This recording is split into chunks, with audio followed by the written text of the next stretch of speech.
Don't touch that. You want a hug?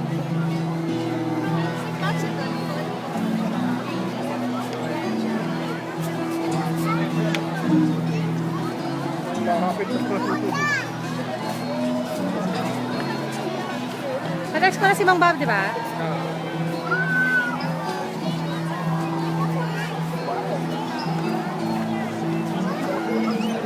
Tuwang-tuwa sila.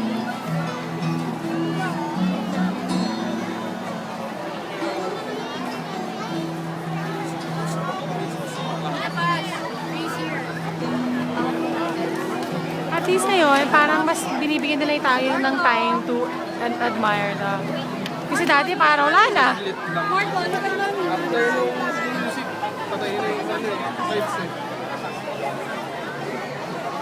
Tapos siguro tayo. ay, sige tala.